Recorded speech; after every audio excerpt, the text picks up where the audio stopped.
Hey Sangeeta, how are you? Hi, Vikram. Well, as I said, Good. very How are you? excited. So In good to fact, a finally bit meet you. nervous too. Yes.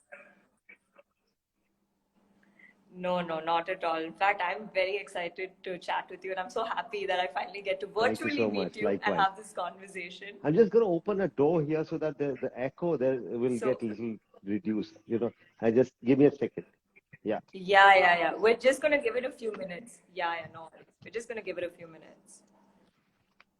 I'm just picking up these, uh, you know, nuances, these delicate things about how it should sound because if you close all the doors and you sit in a room, there's an echo. So, Yeah.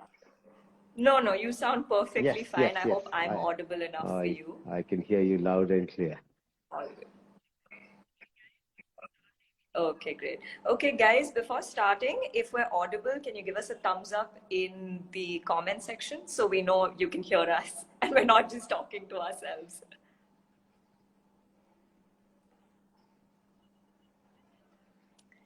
Just give it a few minutes.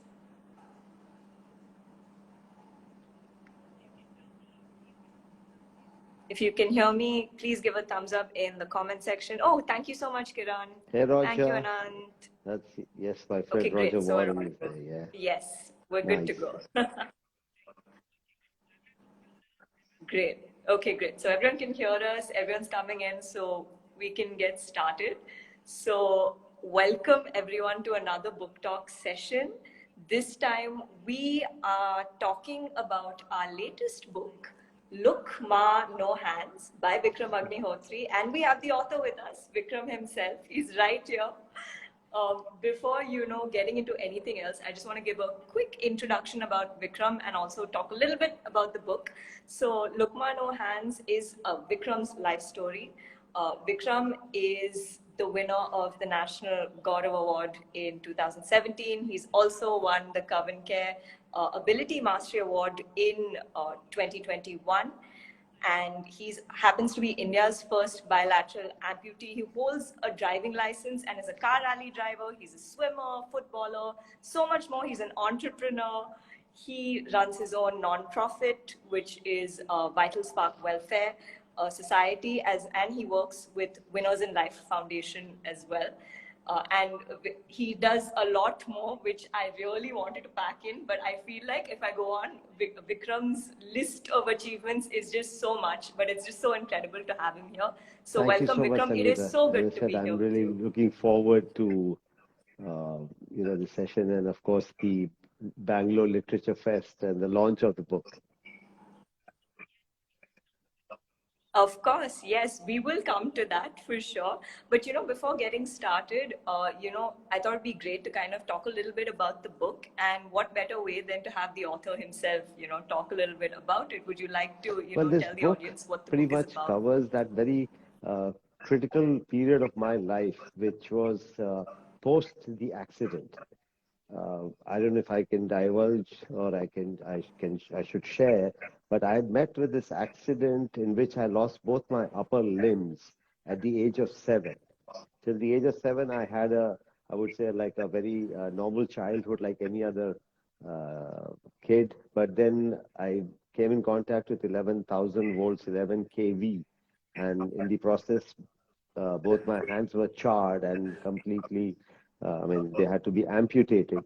So it was this book kind of pretty much covers the, say, 6 months post my amputation. And the real motivation or I would say the inspiration behind writing or this authoring this book is, of course, my mother, because I give all the credit for everything that I have achieved in life so far. I think, no, I know it's for a fact that had it not been for my family and especially my mother, things could have been pretty terrible. I mean, things would have been the opposite of what they are right now. So this book is a tribute to her, and of course, sort of an ode to all the mothers. I mean, I feel that the mothers in our families, they are the unsung heroes. They are the ones who instill all the values in us, who give us a lot of hope. They give us unconditional love, and I feel sometimes, we take them for granted.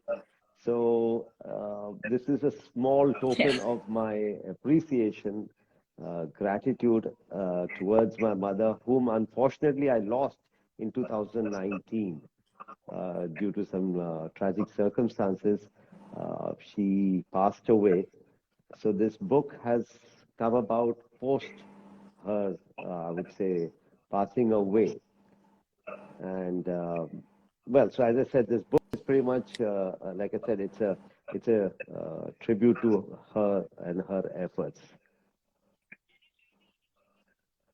Yeah, and it really comes through. I've read the book, so, and I've obviously seen it through its whole development process, and I think it really comes through your emotion for your mother, and it is very inspirational to read. And I think everyone can take something from this story for sure. And as we all like to call you, you are a real life superhero, and it's an absolute pleasure and privilege to be here to Thank you. have this conversation with you.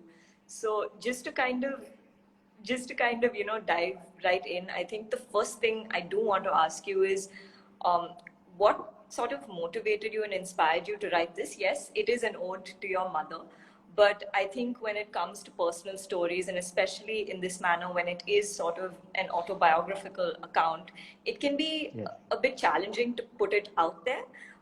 So what kind of motivated you to write this story, to write your story and say I that, don't want to I want to sound put it very out sort there? of pompous, but I think I've had a very eventful life.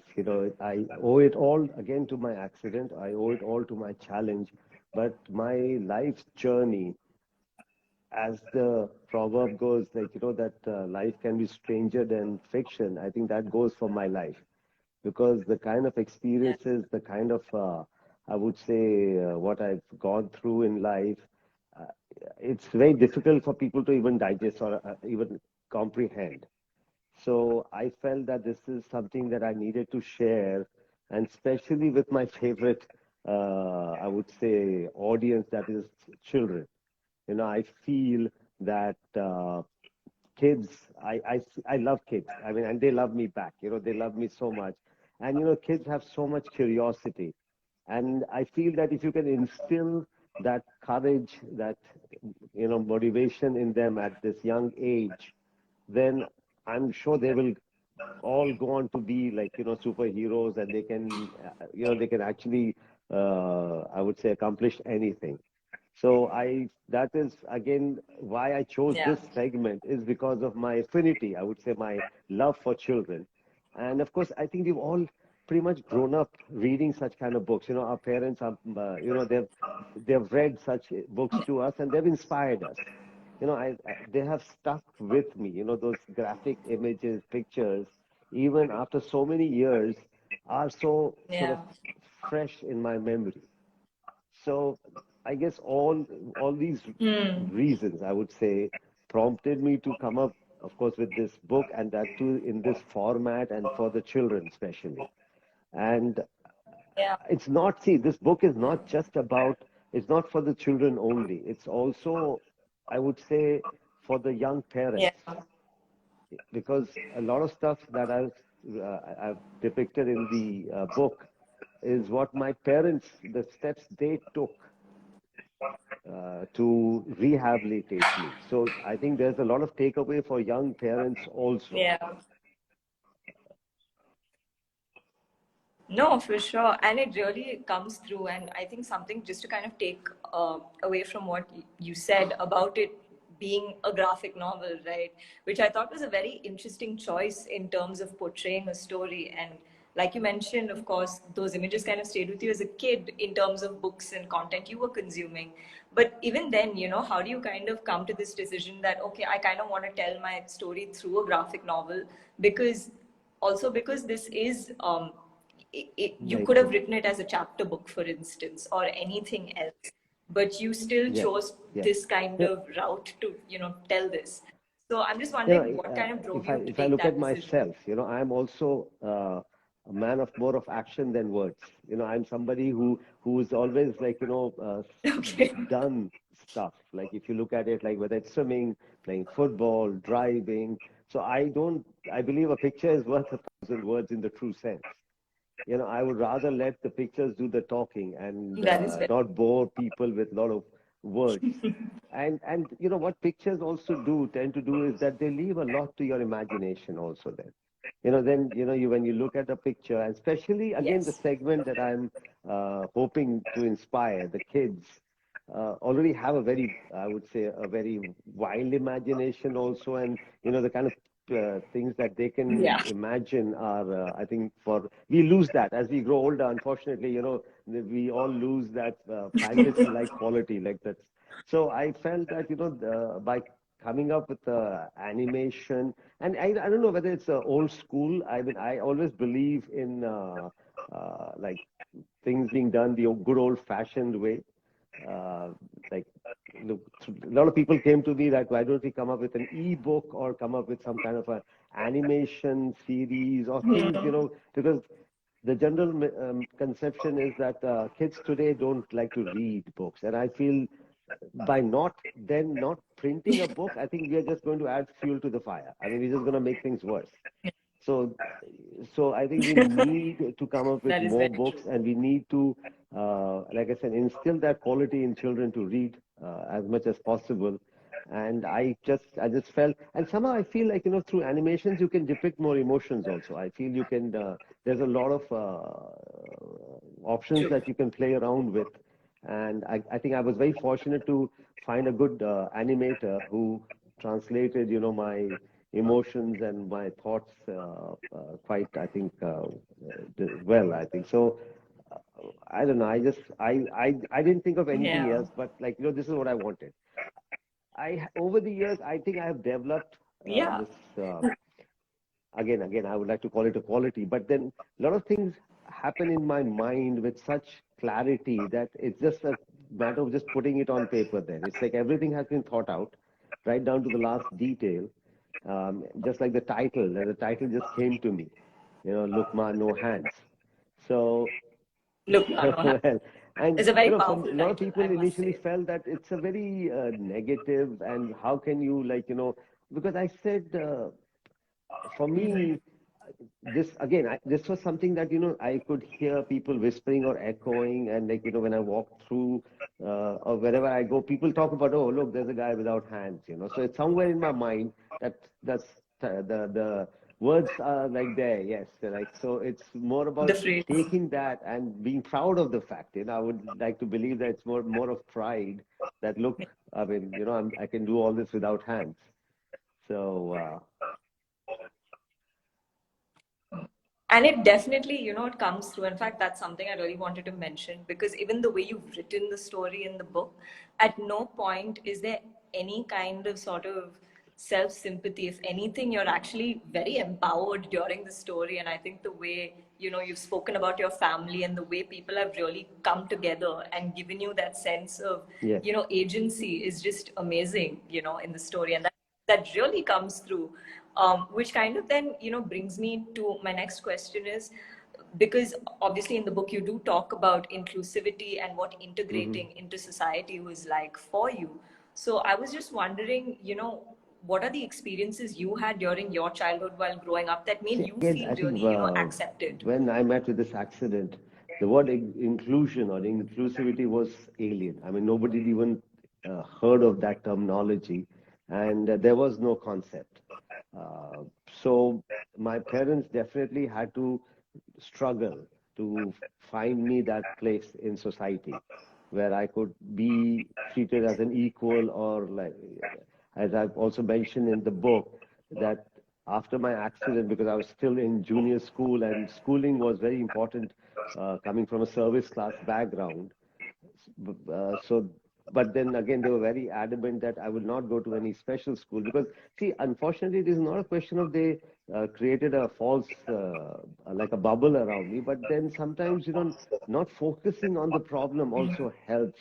That's again, the idiom is like ignorance is bliss. Sometimes not for knowing certain things or not dwelling too much upon them helps you overcome. And if you can just focus on the Yeah. solution rather than the problem, if their parents are just focused on that I didn't have hands, I don't think we would have accomplished much. But then instead of that, they shifted their focus towards more positive things. So education was, of course, something very, very critical, because I believe that if you really want to change your condition, the circumstances, I think education is the first and most important step in life. If you're not happy with your circumstances, For I sure. think the only, I would say, where you can change things, not only as an individual, but for the society also, is through education. So my parents felt that, that I needed a normal Yes. education. I needed to go to the same school that my elder brother was attending, because they didn't want me to have that complex. They didn't want me to start thinking that there was something different about myself. Although things are very different, I'm sure, but sometimes it's all about perception, how you perceive things. So again, I still maintain my parents were my first teachers, and I sort of, whatever they said or did, it's etched, it's like engraved in my sort of memory, and I still uh, fall back on those things. So basically, like I said, so they had to struggle. I think they had several arguments, fights with the school management, because naturally schools were not equipped, people were not prepared to sort of, I mean, sometimes it wasn't like the problem was with me, the problem was with them, because they said that we don't have teachers who can teach Yeah. a special child like Vikram. Yeah. So sometimes it could be the other way around. So, but as I said, they stuck to their stand, and I think that paid off. And so that was, of course, in terms of my education. But when it came to the rest of the activities, generally when we meet with some kind of an adversity or a challenge, I think there's a tendency that we tend to go into a shell. We try to hide that, like it's like you made a mistake, or you did something so shameful that you try to cover it up, or you try to hide that. And that is, I think, the biggest mistake that people make, because already your confidence is slightly, I would say, shattered, or at least reduced. And when you go into a shell, you're just making sure that it becomes permanent. But again, my parents literally like pushed me to go and play with kids in my society. I wasn't sure whether I would be even accepted, but they said, how would you know till you don't try it? The idea is that you need to take that first step. Fine. And I've noticed that, people in my company tend to be very nervous. So it's my job to make sure that they relax, they feel comfortable. So that is something that, again, I learned at a very early stage, that I need to first see, I need to accept myself, and just, then only people will accept me Yeah. as part of their circle. If we are not comfortable with our own, if you're not, how do we expect others to be comfortable? So I guess, I guess Comfortable. that is Yeah. For something that then, as I said, I was literally kicked out of the house. Like, go, you have to go and somehow manage on your own. Again, my mother again did a good job of balancing the two things. She was not overprotective, but at the same yeah. time, she would keep a lookout. She would just make sure that I don't get hurt and things like that. But at the same time, uh, like any other child, like, even if I fell while skating, it's not like she would come running to my rescue or something. Fine, you just get up and you sort of, continue. So, so I guess Figure it out. it was these small steps. I don't know why people feel that we need to take some, huge, big steps. But life is very Big simple. step. You need to take only these minor, Yeah. small steps. And I think for children are so, I would say, pliable. They are so flexible that they don't need to be guided too much. I Yeah. mean, not guided means not force fed, literally. But they just need a little bit of support, little bit of guidance. And I think if you let them be, they, I think they do pretty well. They manage quite well on their own. So I think yeah, sorry. Yeah. And I No, and I completely agree with, what you're saying. But, again, which is very interesting, because when you talk about your story and even the book, I think you know what I really appreciate is that there is an emphasis obviously on the child and the parents, right? And even if we look at the book itself, and it is a part of our new imprint, which is Tulika Graphix, which is for children to young adults and adults. So I was just curious to know what you felt in this story would appeal to, like, you know, younger readers and older readers, which I know we already touched upon a little bit. But it's just fascinating that you could see it Yes. as that, in that sense. No, So I I'm just guess when it curious comes how to you saw slightly it. older readers who are more, I would say, who have a more developed, so I hope they would recognize that things are never as bad as they seem firstly, as long as you maintain a very Yeah. positive sort of approach toward things. Again, as I said, rather than focusing on things that you don't have, if you focus your attention on what you have or what and how well you're able to exploit or use that. Because our young generation sometimes is cribbing all the time about things they don't have or wish they had. And they forget to be grateful for things that are available. So if you look at, Yeah. say, me at that age, I mean, I didn't have a lot of options, but whatever I had, I think I did pretty well. I mean, I put them to very good use. And that is Yeah. how confidence tends to build up. And again, it's all about facing challenges. Like, let's talk about swimming. I didn't have to swim. I mean, it wasn't like it was necessary for me to take up swimming. But at the same time, it was something that came about as a, like, like a challenge that I needed to overcome. I mean, it was more because I never felt inferior. I never felt like, my brother was better or I was. So when it came to swimming, when I heard that Vivek, is learning swimming and he goes for these swimming lessons, and I felt, that I was missing out on something. So I said, let me try. And that is another thing that I think today's generation needs to start doing, is at least give things a chance, at least try. Don't A chance. reject things on face value. It's all about, because that's how you will actually find maybe a purpose in life, or you'll find your true calling. It's only when you've tried several things. Like I've tried, I think I've done so many activities. A lot of them I have stuck with me, and a lot of them I've kind of given up on them. But I've never said no to anything in my life without at least giving it my best. So I suppose, yeah. Yeah. No, and that No, and that really again comes through in your sort of life story, right? What we see even in the book, and even just your background in terms of the things you have managed to achieve for yourself in life. I think it's extremely inspiring to see someone kind of really go after And so many I things and think, and really I achieve mentioned and in the go for book, I'm it. And I also, of think course, that's amazing. I mean, I'm really grateful to my uh, friends and teachers. I call them the positive influence that I've had in my life.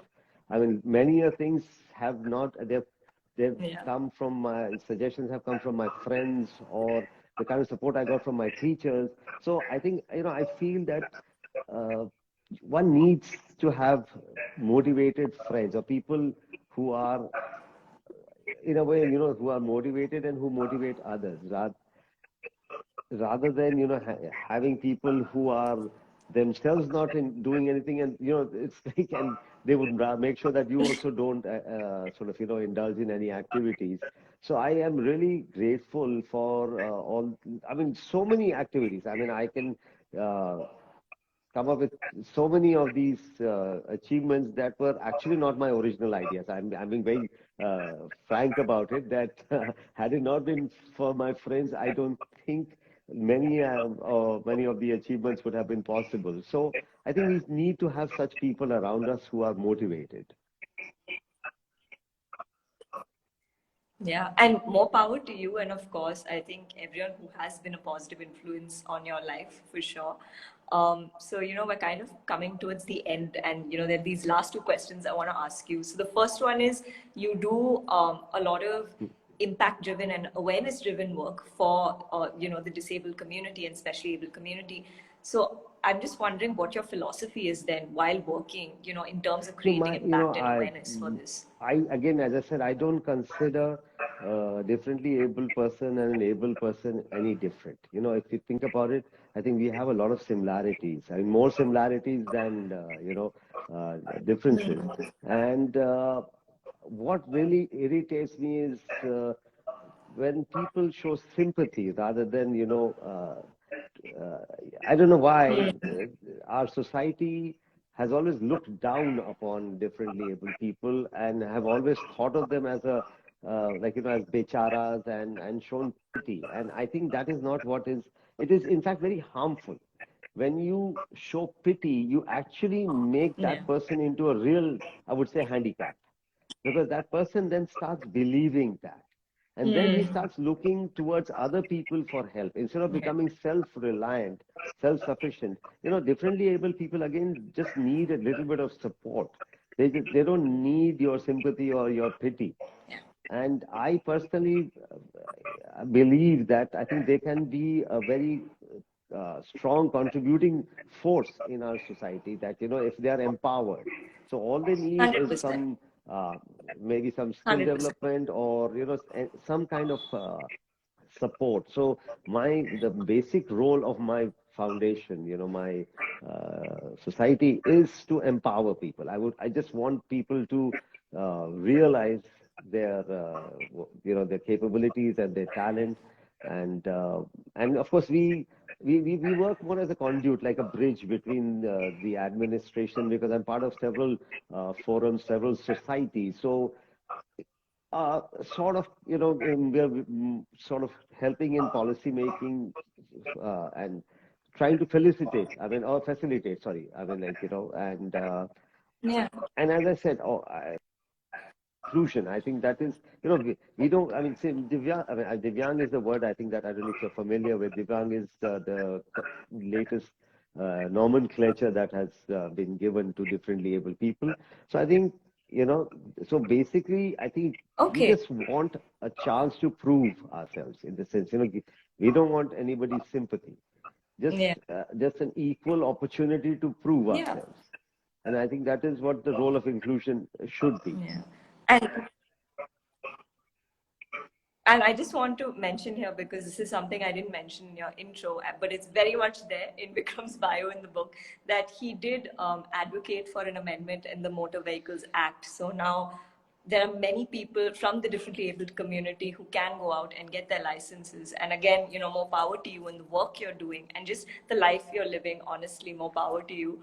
And finally, the last question of the day: what is your winning mantra? Oh, well, I've, I've tried to give that a lot of thought, and I don't know. I think for me, inspiration, or, can come. I mean, it comes from anywhere and everywhere. I mean, whenever somebody does a good deed, I'd like to replicate that. So I suppose my winning mantra would be, well, nothing is impossible. Firstly, I guess everything is possible as long as you can imagine or think it.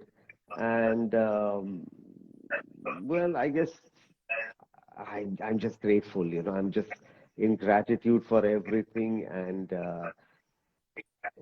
I don't know. I'm not really. I'm sorry. I'm not prepared. I've not thought of that. I don't like to preach. I don't like to preach. I don't I know think why. your life is a I winning don't like mantra. to tell people what to do or how to do it. I mean, it's, as I said, I would rather Yeah. inspire them than sort of motivate them or tell them, okay, you should do this. I mean, it's not that I have achieved everything in life. I would rather like to be, I think, I mean, a bit humble and just just continue, uh, sort of just continue doing things that make me happy. I think that is what I would tell people, like, do stuff that makes you happy. Whatever gives you happiness, whatever makes you feel happy. I think one should do more and more of that, because ultimately the idea is to be happy. I mean, so. Yeah.